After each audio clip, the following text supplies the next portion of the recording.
Hi friends, మీరు చూస్తున్నది small new farmers Telugu YouTube channel. నేను మీ శ్రీరాముల్ని. మొదటిసారిగా మన ఛానల్ని చూస్తున్నట్టయితే లైక్ చేయండి, సబ్స్క్రైబ్ చేసుకోండి, అలాగే బెల్ ఐకాన్ క్లిక్ చేసి ఆల్ అనే ఆప్షన్ని ఆన్లో ఉంచుకోండి. ఈరోజు టాపిక్ వచ్చేసి జియాలజిస్ట్తో పాయింట్ పెట్టడం జరిగింది. బోర్ పాయింట్ వాళ్ళు చెప్పింది ఒకటి, ఇక్కడ జరిగేది ఒకటి. అది ఏందని ఈరోజు తెలుసుకోవడం జరుగుతుంది. అసలు వాళ్ళు పాయింట్లు పెట్టింది నీళ్ళు పడతాయా లేదా అనే విషయం కూడా ఈరోజు తెలుసుకుందాం. కాకపోతే జియాలిస్ట్ ద్వారా బోర్ పాయింట్ పెట్టినప్పుడు అన్నీ పాస్ అయితేనే నమ్మకం అయితే ఏం లేదు, కొన్ని ఫెయిల్ అయ్యే అవకాశాలు కూడా ఉన్నాయి. మన టెంకాయల మాదిరి అన్నీ ఫెయిల్ అయ్యే అవకాశాలు లేవు. కాకపోతే దీంతో ఫెయిల్ అయ్యే అవకాశం చాలా తక్కువ, ఎందుకంటే టెక్నాలజీ బాగా పెరిగింది కాబట్టి. ఇంతకుముందు జియాలిస్ట్ ద్వారా టెక్నాలజీ కొంచెం తక్కువగా ఉండేది, ఫెయిల్ అయ్యే అవకాశాలు చాలా ఎక్కువగా ఉండేవి. ఈ విధంగా మనకు వచ్చేసి రిజల్ట్ ఇవ్వడం జరుగుతుంది. ఇప్పుడు మనం చూస్తున్నది వచ్చేసి ఆల్రెడీ 80 అడుగులు బోర్ వేయడం జరిగింది. ఇప్పుడు నీళ్లు పడితే అవకాశం ఉందని కేసింగ్ పైప్ వేయడం జరుగుతుంది. కాకపోతే ఈ బోర్ వేసేటప్పుడు ఈ కేసింగ్ పైప్ మీద ఎక్కువ ఆదాయం ఉంటుంది. దీంతో కమిషన్ ఎక్కువగా రావడం జరుగుతుంది. మన కమిషన్ ధరలకు మన బోర్లు పిలిపిస్తారు కదా, వాళ్ళకి ఎక్కువ ఆదాయం ఉండేది ఈ కేసింగ్ పైప్లోనే. మిగతాది దాంతో తక్కువగా ఉంటుంది. కాకపోతే ఈ కేసింగ్ బిగించేటప్పుడు గమ్ అనేది సరిగా వేసిండ్రనేది చూసుకోవాలి. ఎక్కడెక్కడ పైప్ ఏమైనా డ్యామేజ్ ఉందని కూడా మనం చూసుకోవాల్సి ఉంటుంది. గేజ్ కూడా కరెక్ట్గా ఉందా లేదా అని జాగ్రత్తగా చూసుకోవాల్సి ఉంటుంది. ఈ విధంగా గమ్ము పూసి రిబిట్లు వేసిండ్రా లేదని కూడా విషయం చూసుకోవాల్సి ఉంటుంది.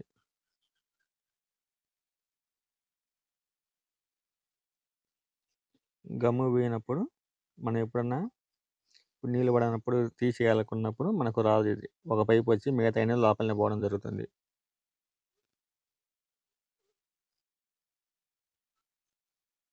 నీళ్ళు పడితే ఏమి ఉండదు, కానీ నీళ్ళు పడకుంటే ఇబ్బంది అవుతుంది. చాలామంది బోరు బండి వాళ్ళు తక్కువ నీళ్లు పడినా కానీ ఎక్కువ నీళ్లు పడినాయని చూపించి అమౌంట్ కేసింగ్ పైపు పీకకుండా ఉండడం జరుగుతుంది. అది కూడా కొంచెం గమనించుకోవాలి. నీళ్లు సరిపోయి పడినాయా, తక్కువ పడినాయా, అవసరం లేనప్పుడు కేసింగ్ పైపు పీకినట్టయితే కొంచెం అమౌంట్ అనేది తగ్గడం జరుగుతుంది. ఈ ప్రెస్సింగ్ కూడా సరిగా ప్రెస్సింగ్ చేస్తున్నారు లేదా అనేది కూడా మనం బోర్ వేసేటప్పుడు జాగ్రత్తగా గమనిస్తూ ఉండాలి. ఈ విధంగా డ్రిల్లింగ్ వేసి దానికి రిబిట్ బిగించడం జరుగుతుంది.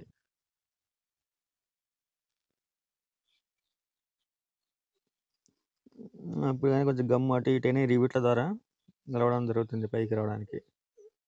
అదేవిధంగా మనం కేసింగ్కు డ్రిల్లింగ్ చేసేటప్పుడు మనకు గట్టి పడినప్పుడు ఆపమని చెప్పడం జరగాలి. లేకపోతే వాళ్ళు కేసింగ్ పైపులు ఎక్కువ పడతాయనే ఉద్దేశంతో కొంచెం లోతుగా వేయడం జరుగుతుంది. అంతకుముందు వచ్చేసి 20 నుంచి 30 అడుగులు వేసేటోళ్ళు, ఇప్పుడు వచ్చేసి 30 నుంచి 70 అడుగులు 80 అడుగులు కూడా వేయడం జరుగుతుంది కేసింగ్ పైప్ అనేది. ఇది ఏరియాని బట్టి మారడం జరుగుతుంది. కొంచెం మెతకున్న కానీ కొంచెం ఎక్కువ వేయడం జరుగుతుంది. కాకపోతే ఇప్పుడు కేసింగ్ పైప్ అనేది ఎక్కువ వేయడం జరుగుతుంది. ఇప్పుడు ఈ బోర్కి వచ్చేసి 60 అడుగులు కేసింగ్ వేయడం జరుగుతుంది.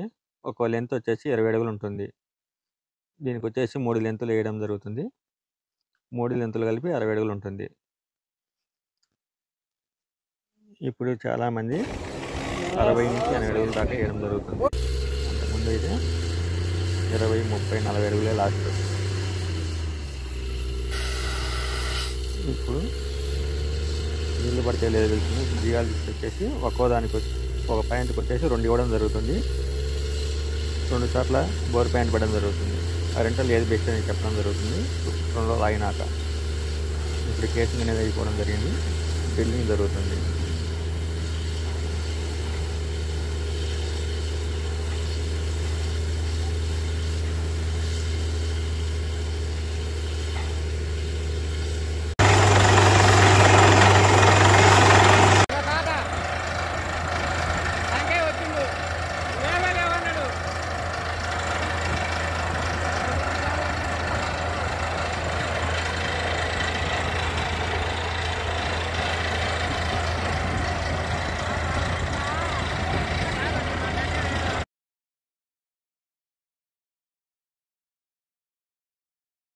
ఇక్కడికి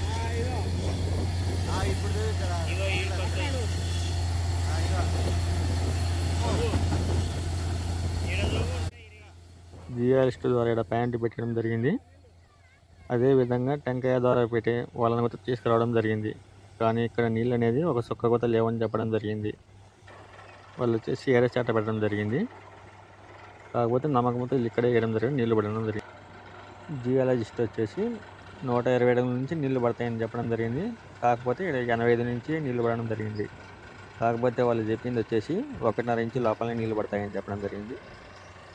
కాకపోతే ఇప్పుడు వచ్చేసి ఇది 2 నుంచి 2.5 ఇంచులు నెల దాకా పడడం జరిగింది.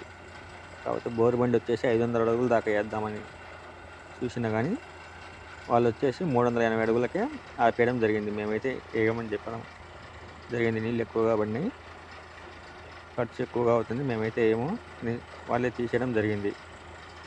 ఈ వీడియో మీకు నచ్చినట్లయితే మన ఛానల్ని సబ్స్క్రైబ్ చేసుకోండి. దేశ సైనికులను ప్రేమించండి, రైతులకు సపోర్ట్ చేయండి. జై హింద్.